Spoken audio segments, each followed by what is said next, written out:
Excusez-moi, excusez-moi. Alors, bonjour. Bonjour à tous ceux qui me font le plaisir de me suivre sur cette page. Bonjour, la page c'est de Junior Miner. C'est une page dédiée uniquement aux activités minières, notamment en Afrique et partout dans le monde. Alors ce matin, je vais parler avec vous de la norme ITIE. Vous savez, il y a une actualité récente. Vous savez, à la fin du mois de février, le responsable de la norme ITIE a fait une publication du rapport d'activité et certains pays ont obtenu des mauvaises notes pour la mise en œuvre de la pratique de la norme. Donc, il s'agit de la norme ITIE. Alors, avant d'entrer dans le vif, essayer de parler un peu de la norme ITIE avec vous ce matin. Je vais faire 2 ou 3 petites mises au point avant de commencer. La première mise au point consiste aux offres d'emploi qui sont publiées sur cette page. Ça consiste les offres d'emploi qui sont publiées sur cette page. Ce qui veut dire que sur cette page, je publie des offres d'emploi que je vois ou qui sont postées sur Internet. Donc, la mise au point, c'est que je ne suis pas responsable. Je ne suis pas responsable du recrutement. C'est-à-dire que je ne recrute pas. Si je vois une offre d'emploi qui est du secteur minier, je publie, soit je copie, soit je fais des screenshots, je mets sur la page.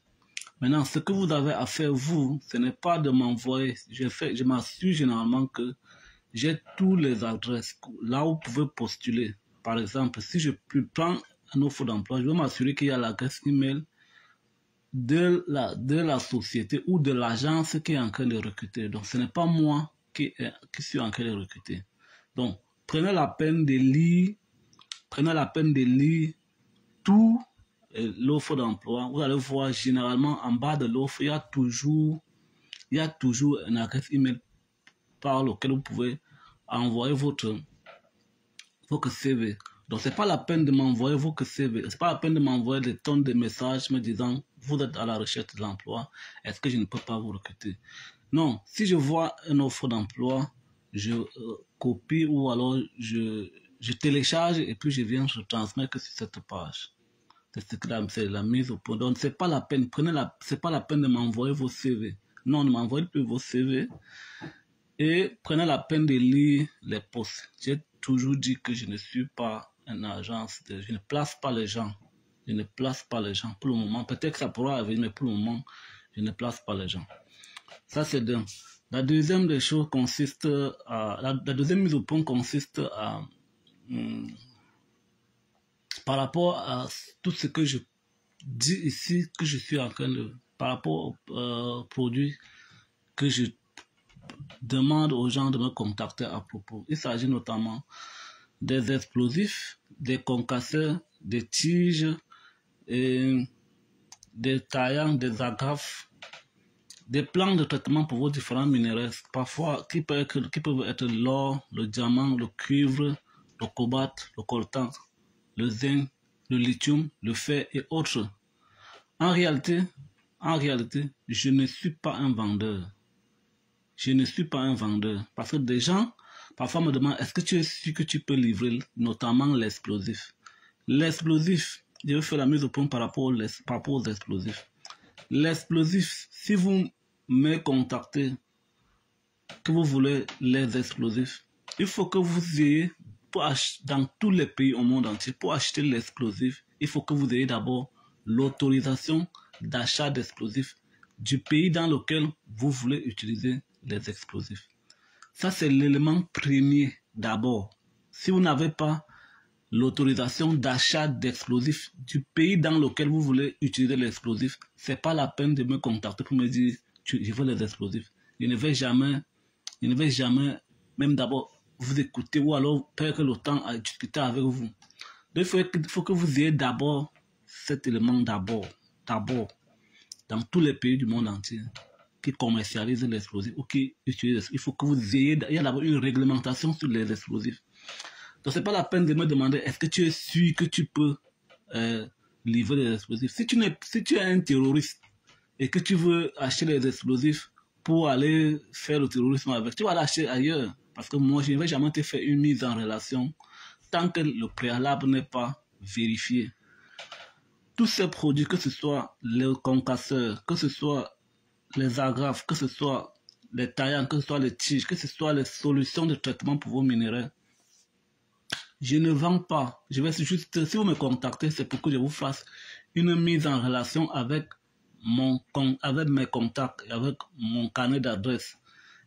Et si en retour, vous faites des affaires avec les gens avec qui je vous ai mis en contact, bien évidemment, j'aurai ma commission après. Mais pas de vous, mais avec les entreprises, avec les entreprises dont je suis en contact. Donc, c'est les mises au point que je voulais faire ce matin. Alors, revenons, avant de commencer, je précise encore que si vous êtes dans le besoin de tout consommable minier et carrière, vous pouvez me contacter.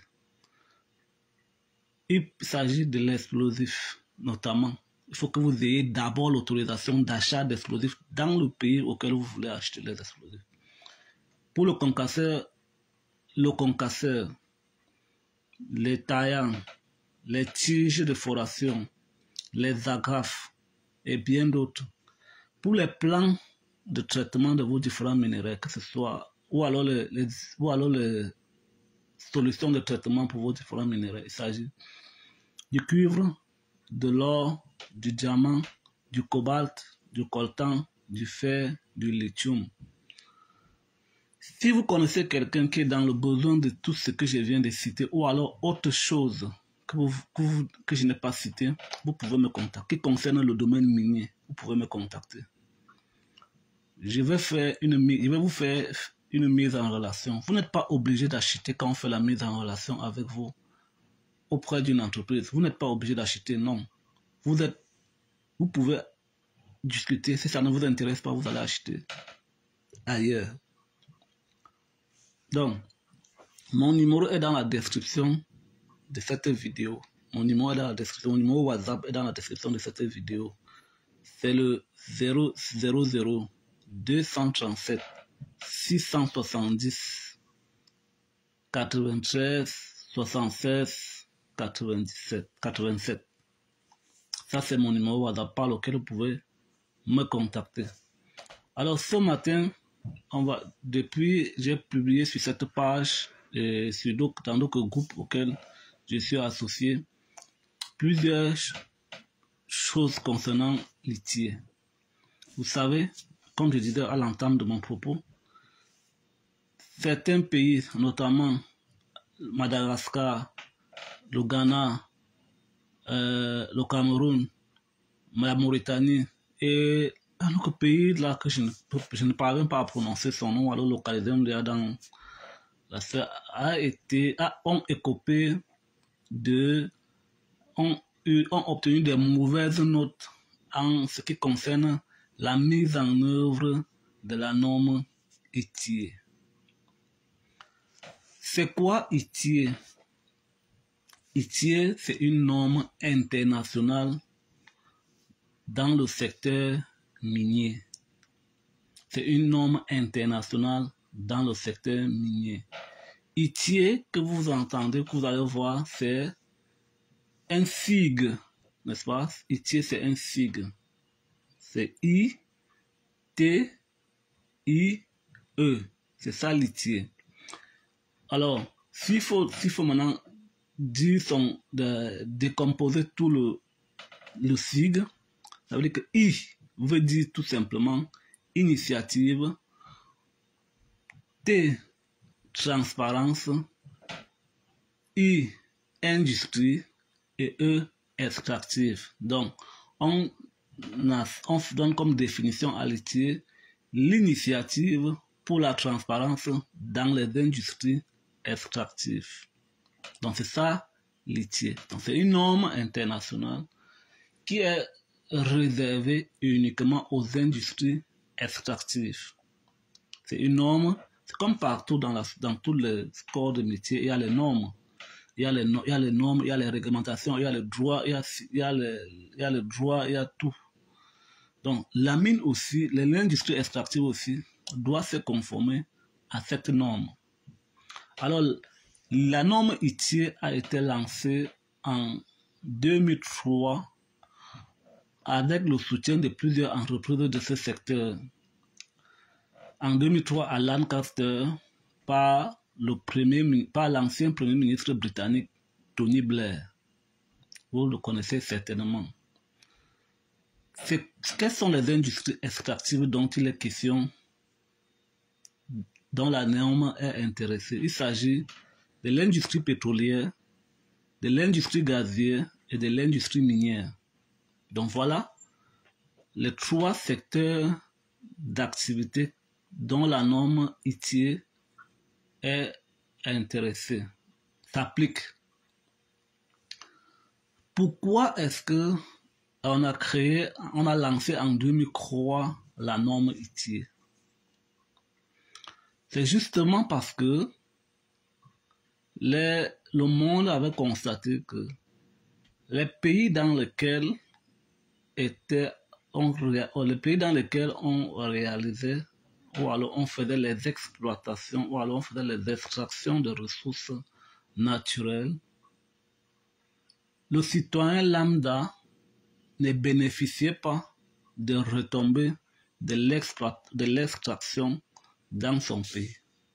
Les citoyens ne bénéficiaient pas. Ceci était dû à une corruption dans ce secteur, une corruption accrue dans ce secteur.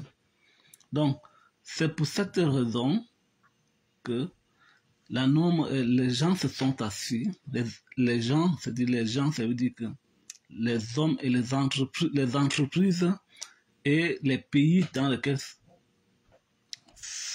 étaient exploitées les ressources naturelles se sont assis pour trouver un moyen par lequel on devrait permettre les populations ou les citoyens qui sont proches ou loin de l'extraction, que ce soit du pétrole, du gaz, des minéraux, doivent bénéficier des retombées de ces ressources-là.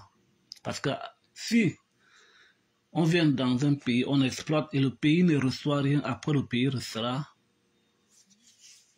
toujours comme il était. Même comme malgré le lancement de 2003, certains pays sont toujours en proie de n'avoir rien, de n'avoir pas toujours bénéficié des retombées des ressources, de l'exploitation des ressources naturelles de leur pays. Donc, le but principal de l'ITIE, c'est de faire quoi? C'est de faire bénéficier tous les citoyens du pays, de la région, des retombées de l'exploitation de leurs ressources naturelles, qui sont le pétrole, le gaz et les minéraux. Comment est-ce que ITIE a entendu à ce moment-là faire pour s'assurer que les citoyens devraient bénéficier des retombées? Il s'agissait donc à cette époque-là, jusqu'à présent, de demander aux pays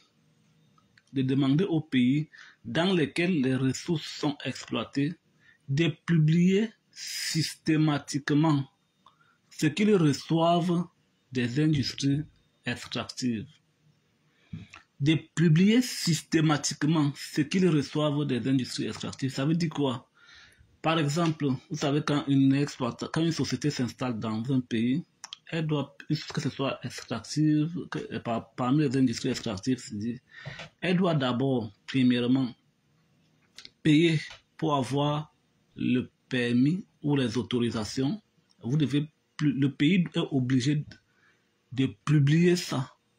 Maintenant, pendant l'activité, il y a les taxes que les entreprises doivent payer.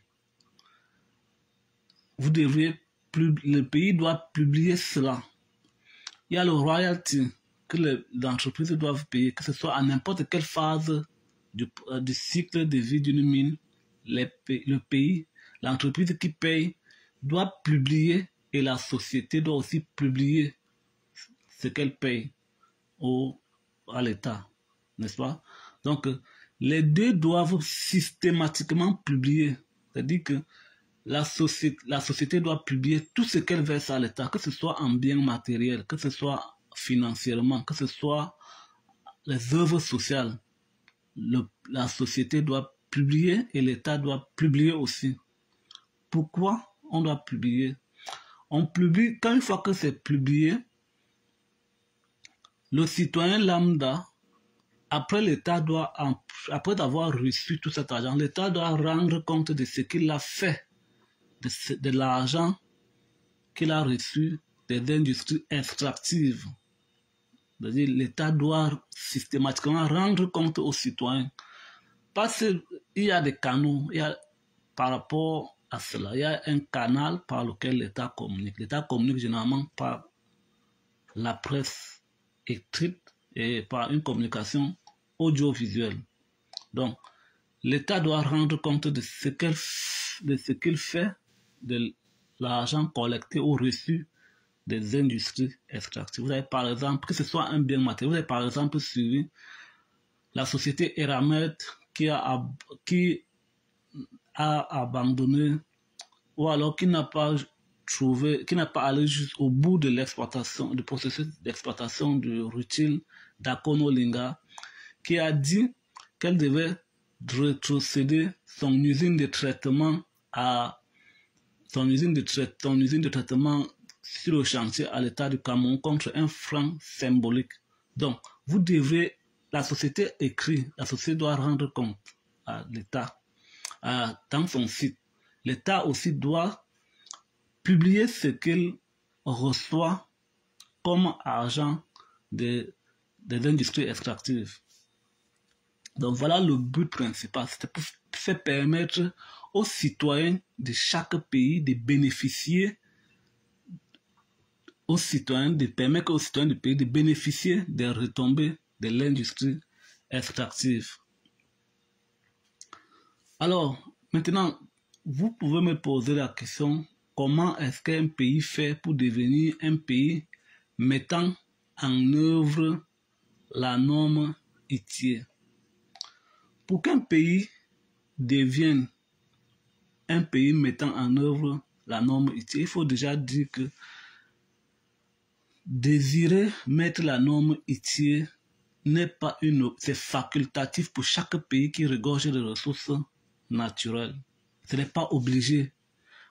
Vous pouvez aller dans le site de l'ITIE, vous allez vous rendre compte que l'ITIE aujourd'hui compte un peu plus de 80 pays sur les 200 pays qu'il y a au monde, presque 200 pays que nous avons dans le monde entier.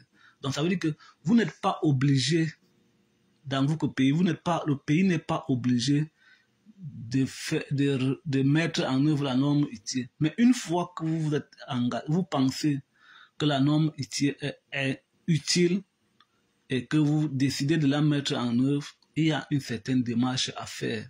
Donc, une fois que vous avez fait cette démarche, vous devez donc obligatoirement vous arrimer aux normes, à la norme ITIE.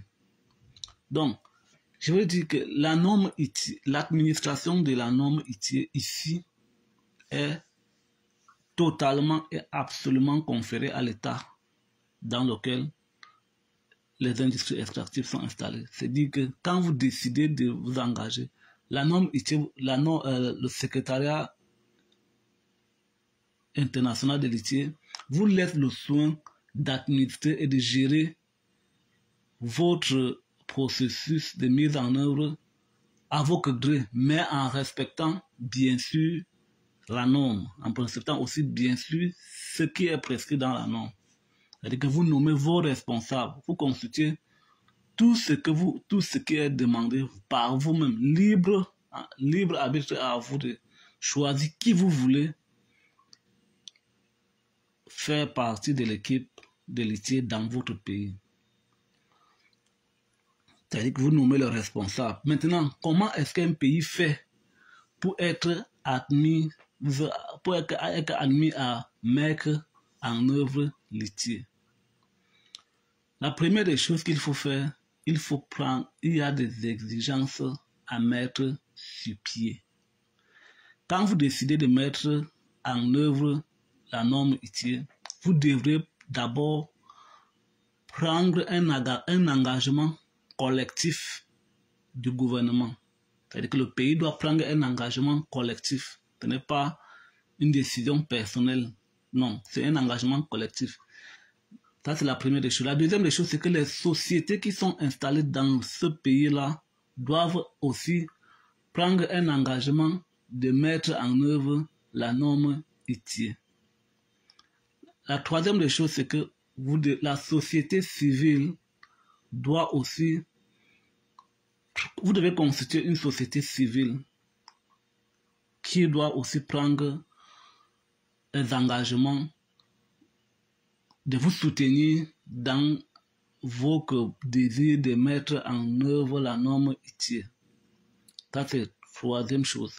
La quatrième chose, c'est que vous devez constituer aussi un groupe multipartite chargé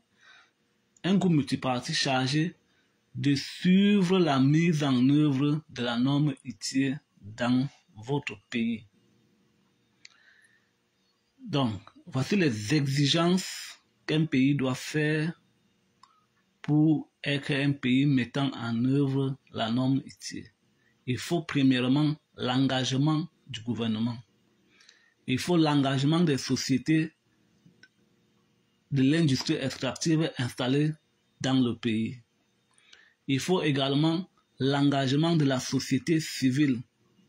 Qui dit société civile parle de médias.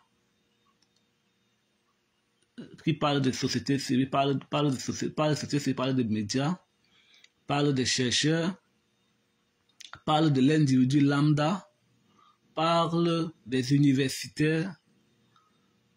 Donc, voilà la société civile. Qui parlent de sociétés parlent de sociétés nationales et des sociétés nationales, sociétés privées et sociétés internationales. Il faut également que vous constituez un groupe multipartite chargé de suivre la mise en œuvre des laitiers dans votre pays. Une fois que vous avez constitué tous ces éléments, vous soumettez votre candidature au secrétariat des laitiers. Elle reçoit votre candidature, elle étudie, par la suite s'entretient avec le responsable du pays nommé pour le responsable laitier du pays nommé par le pays là. Elle va s'entretenir pour éclairer certains points d'ombre de la norme qui ne sont pas clairs, qui ne sont pas bien étayés. Elle va s'entretenir avec le responsable. Une fois que le secrétaire va s'entretenir avec le responsable, si tout est clair, lors de l'assemblée générale de la norme, on va proposer votre candidature. Il est bien vrai que le secrétaire général peut déjà, après avoir entretenu avec le responsable laitier du pays, elle peut également déjà décider de pouvoir vous admettre ou pas, mais ce n'est pas de son ressort. Elle attend à l'Assemblée générale et puis l'Assemblée générale décide. Si l'Assemblée générale décide de vous adopter, on vous adopte. Et une fois qu'on vous a adopté comme étant un pays mettant en œuvre laitier, vous avez l'obligation de soumettre un rapport de un rapport d'activité, un rapport de la norme ITIE dans votre pays dans un délai de 18 mois.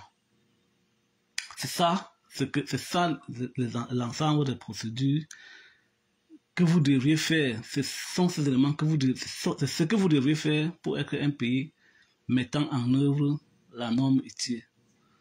Une fois que cela est dit, maintenant je vais donc vous dire les conséquences de la mise en œuvre de l'ITIE dans un pays. Dans un pays qui met en œuvre l'ITIE, la norme ITIE, cela a des conséquences importantes sur le pays, sur les sociétés. Pourquoi? Parce que ça envoie un bon signal au pays, ça envoie un bon signal à l'international. Dit que ce pays respecte le processus, respecte les principes de l'ITIE. Ça veut dire que si le pays respecte, est admis à faire la mise en œuvre de la norme ITIE, ça veut dire que c'est un pays dans lequel on peut bien investir. Parce que les investisseurs ne voudront pas venir mettre leur argent dans un pays où à chaque moment il peut avoir risque de soulèvement. Parce que vous savez, les tensions généralement il y a plusieurs tensions par le monde qui sont nées du fait des industries extractives dans les communautés, les citoyens. Donc c'est un bon signal c'est un bon signal. Ça prouve que le pays est engagé avec les normes. Et les investisseurs seront contents, les bailleurs de fonds vont pouvoir recommander le pays pour les investisseurs. Maintenant, ce que je dis ici, je ne suis pas membre de l'ITIE, je ne suis pas un communicant de l'ITIE, c'est ce que moi aussi j'ai lu dans la norme ITIE. Donc, vous pouvez également aller lire cela dans la norme ITIE pour avoir plus d'informations, plus de détails et plus d'éléments que ce que je n'ai pas dit dans cette vidéo. Maintenant, ce que je voudrais ajouter, c'est j'ai publié les conséquences là, plus en détail, pour l'État, pour la société civile et pour les entreprises. J'ai publié ça sur cette même page la semaine passée. Donc vous pouvez tranquillement rentrer dans cette partie, dans les publications passées. J'ai écrit, c'est dans d'autres publications que j'ai faites. Maintenant, ce que je voudrais ajouter ici, c'est que c'est pas la semaine passée, j'ai publié sur cette page et des groupes que je suis associé, des gens que je détenais le livre source de l'ITIE de 2003. J'ai demandé dans cette publication aux gens de m'envoyer justement leur email et le pays à partir duquel ils me suivent pour que je les envoie le livre source de l'ITIE 2003 gratuitement. Certains m'ont envoyé l'adresse email et je l'ai aussi renvoyé, je ne l'ai pas renvoyé à d'autres, je l'ai aussi renvoyé. Certainement, je vais renvoyer à ceux qui sont en attente. Mais déception est la mienne, que même ceux qui ont reçu, ceux qui n'ont pas accusé réception. Je vais encore vous dire qu'il y a la norme 2023 ITIE qui est disponible, dont j'ai une copie, qui est encore plus détaillée, qui est même plus détaillée encore que la norme, que le livre source 2003. Si vous êtes intéressé par la norme 2023 ITIE, vous pouvez toujours me laisser en commentaire de cette vidéo. Je vais vous renvoyer la norme 2023. Alors, de là où je me suis rendu au niveau de la lecture, la norme ITIE 2023 demande que chaque pays mettant en œuvre la norme ITIE doit systématiquement publier les licences, les permis, les autorisations et la production de leurs ressources minières dans le pays. Donc, quand le pays a reçu les versements des industries extractives, les industries extractives publient également ce qu'elles ont payé. Le but, c'est quoi? C'est d'après comparer les deux résultats pour pouvoir se rendre compte, pour limiter la corruption, pour limiter les fuites d'argent, pour permettre à ce que les citoyens de ces pays bénéficient. Parce que l'État doit rendre compte, après avoir reçu cet argent, l'État doit rendre compte. Maintenant, l'ITIE se base sur quoi pour savoir qu'un pays qui a la corruption dans un secteur